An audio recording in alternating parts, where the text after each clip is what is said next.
Identifying your flaws, trading is an uphill battle against the self. Each one of us has a different psychological makeup, and changing that is almost impossible. First, you have to be brutally honest with yourself. You have to be able to analyze yourself with incredible honesty, and you need a self-reflection ability which is almost not existent in any of us, because in school we are not taught to be self-reflective.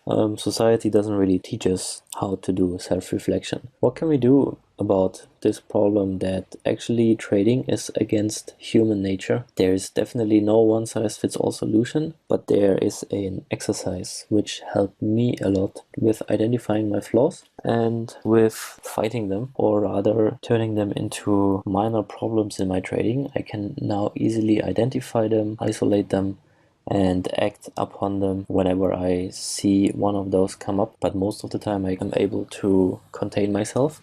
I did all of this with the self-observation exercise. You observe yourself loudly while you are trading. So you describe what you are doing, what you are thinking while you are trading.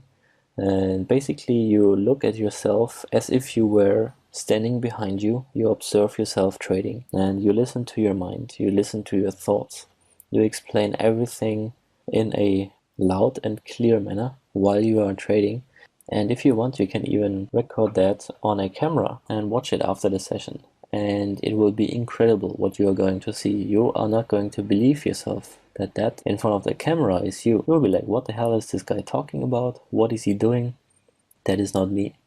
Yeah, and actually that's what happens to a lot of us when we are governed by emotion. The third body experience is nothing new. It happens to murderers, for example. While they affectionately murder someone, many of them, after they get caught by the police, they describe the experience as an out-of-body experience. They watched themselves do it, but they had no control over it. And this is what happens to many of us while we are trading. Completely governed by emotions, unable to control ourselves. But it doesn't feel like that in the moment. Only after we realize what was going on. So in order to identify these states of mind, we need to talk to ourselves and record it if you want. And then whenever we realize something is coming up, we have to act. So we take a notepad, we scribble down whatever emotions we felt during the session, during which circumstances, and then we review it after the session. Then you will get a list of all the flaws you have to deal with. Impatience, anger when you miss a trade, anger when you exit too early, anger when the trade hits your stop loss and then takes off without you, boredom, getting in on a trade because you want the action, not you because you want the profit, and so on. And observing yourself will become an automated process after a while. I always imagine that behind me my mentor is standing, who is watching over my shoulder, and I would feel very embarrassed if I made a grave mistake, and that helps me a lot already. One way to deal with these things is that you simply stop trading when you identify one of these weaknesses coming up. For me, for example, there was every time I exited a trade too early and it took off without me, I became incredibly angry, and I would try to chase the trade, or I would get in on the next setup way too early without confirmation, or I would ride the next setup out until it hits my stop loss, although there were clear signs that I could have exited before the trade hit my stop loss, and so on. So what I did in the beginning was that whenever I felt these feelings coming up, or whenever I identified that I had made a mistake which would induce those feelings, I would already stop trading before those feelings even came up. But then I had a problem after a while, because I'm a day trader, and as a day trader, if I don't trade, I don't make money. I need to sit at least 4 to 6 hours every day in front of my screens in order to get enough trades in to produce a certain sample size in order to turn a profit by the end of each month.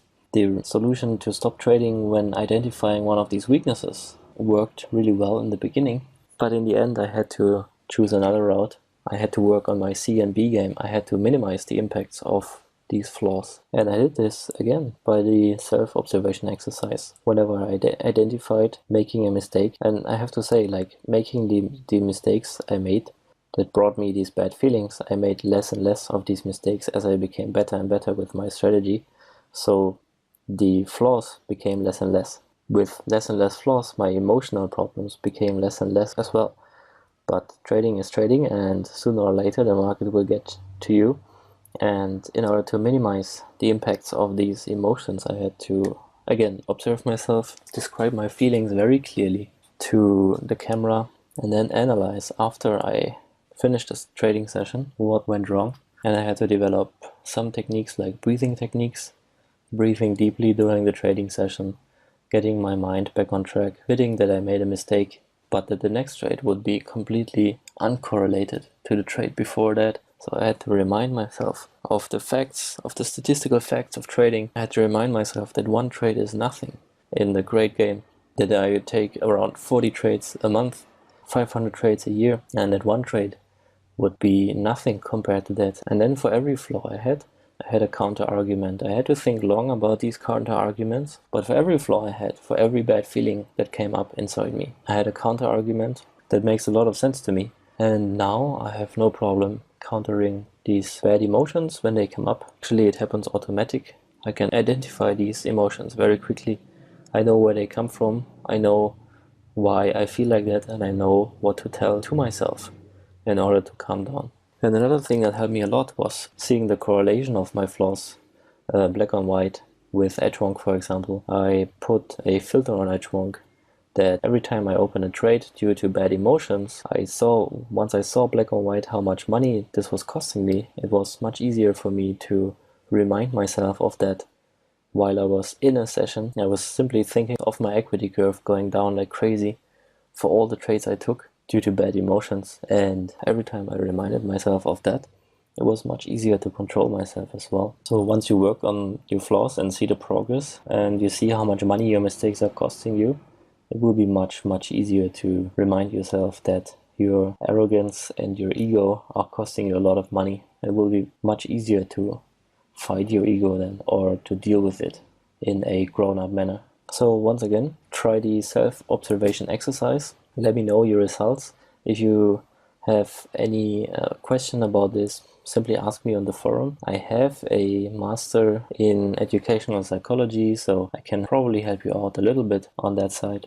Most of the time, if you have an outside person look at what your problems are, it's much easier for them to tell you what is going wrong, where you are wired incorrectly, and where your brain is controlling you. And yeah, I would be happy to help out. So simply go to the forum, let me know what you feel during your trading after doing the exercise, and we can work together on fixing it.